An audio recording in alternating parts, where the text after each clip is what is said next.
a questão da predestinação e do livre-arbítrio.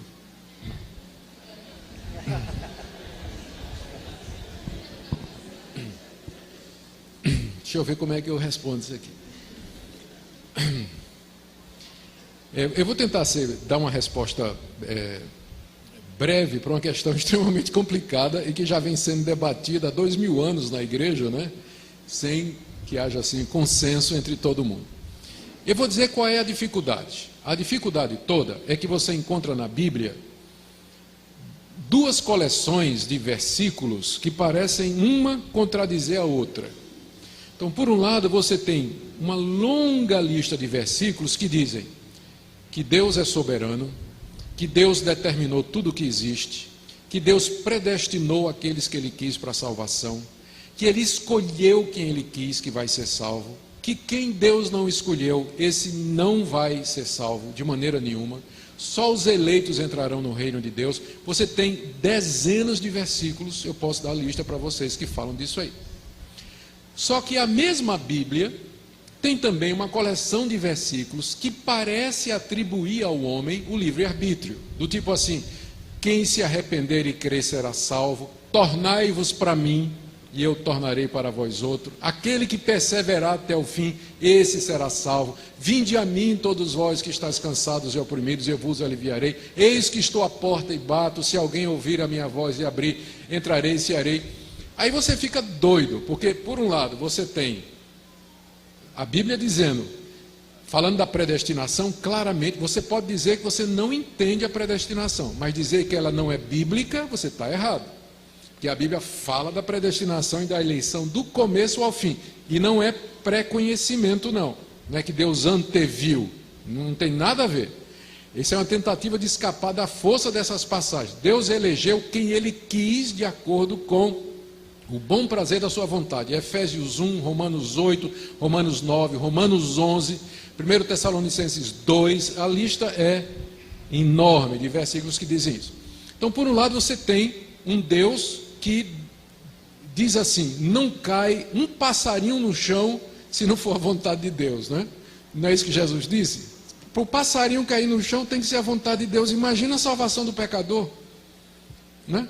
Imagina a salvação do pecador. Por outro lado, você vê Deus dizendo: ah, Jerusalém, quantas vezes eu quis ajuntar você como a galinha junta os pintinhos debaixo das asas, e você não quis.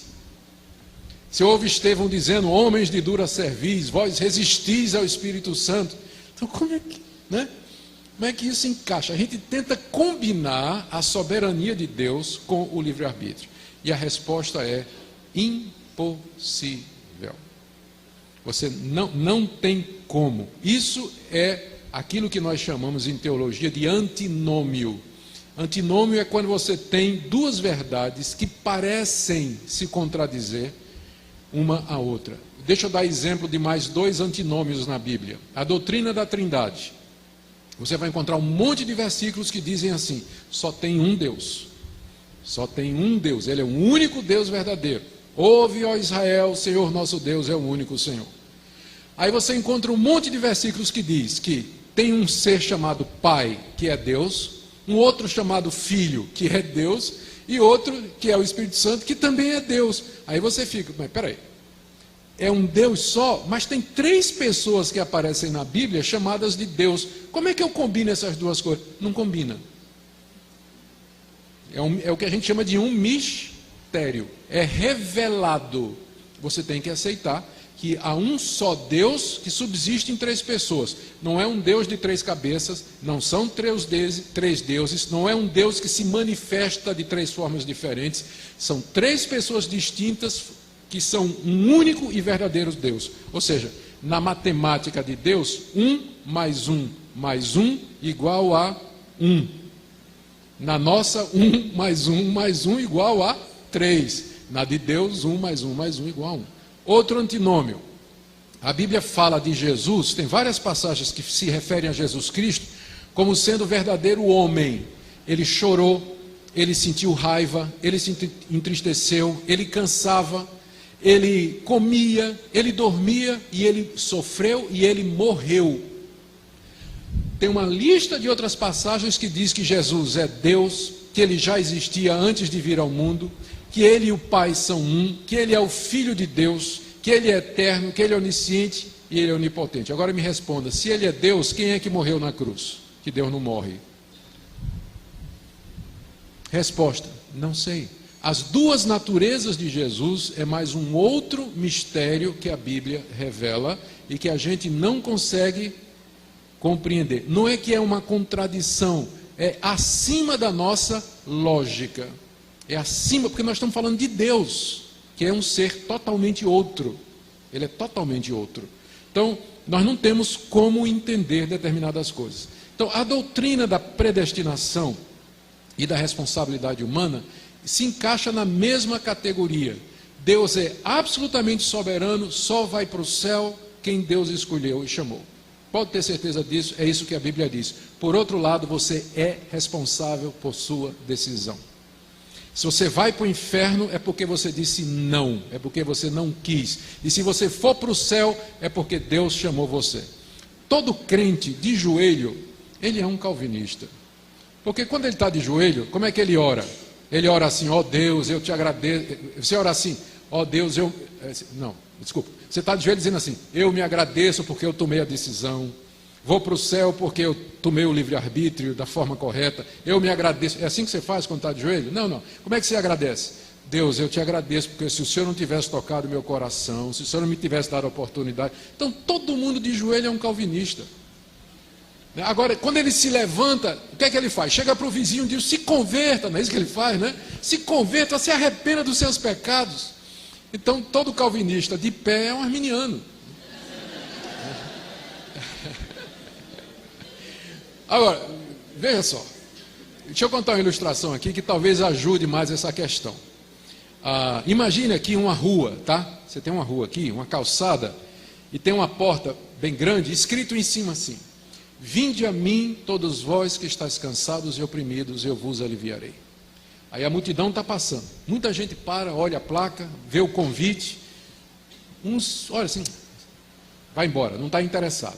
Outros ficam curiosos por um tempo, bota a cabeça dentro assim, olha, não, quero não, aí vai embora. Aí chega um que para, lê, vinde a mim, aí eu quero, eu vou. Ele entra, e quando ele entra, ele olha para a porta pelo lado de dentro, em cima do umbral está escrito, só pode vir a mim aquele que o Pai trouxer.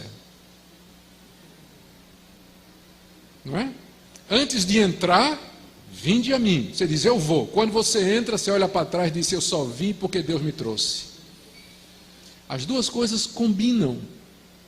Elas não se explicam. Não há uma explicação lógica para isso. Como é que pode haver responsabilidade num mundo governado por um Deus que predestinou tudo o que acontece? Então isso não cabe na nossa lógica, mas é o que a Bíblia diz. Tá? Então, minha sugestão, ainda bem que ninguém vai para o céu sob a condição de acreditar na predestinação, tá? Você é predestinado, mesmo que você não acredite, pode ter certeza. Então, ainda bem que sua salvação não depende de você acreditar nessa doutrina. Mas pelo menos não diga que ela não é bíblica. Diga assim, eu não entendo.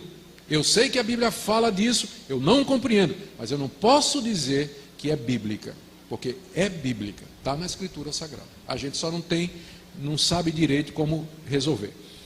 As pessoas tentam resolver esse dilema da soberania de Deus e da responsabilidade humana, ou anulando a soberania de Deus, para deixar o homem livre, dizendo que Deus não predestina, que Deus não conhece o futuro, que Deus não determina, e aí eles vão ter que tirar da Bíblia dele um monte de versículos, ou você tem os outros que querem negar a responsabilidade humana, que são os chamados hipercalvinistas, não é?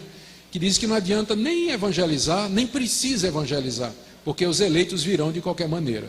Então são os dois extremos que a gente tem que evitar. Nós temos que manter as duas verdades juntas. Pensa nisso da seguinte maneira, se você ficar em cima de um trilho de trem, em linha reta, que vai até no horizonte, você vai ver que as duas linhas vão correndo paralelas e elas nunca se encontram, mas elas se encontram lá no horizonte, não é isso?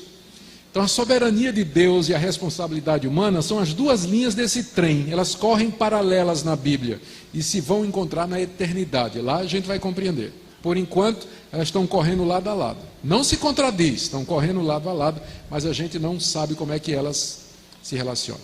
Tá bom assim? Todo mundo entendeu? Então vocês estão melhores do que eu, porque eu ainda continuo com dificuldade de entender isso.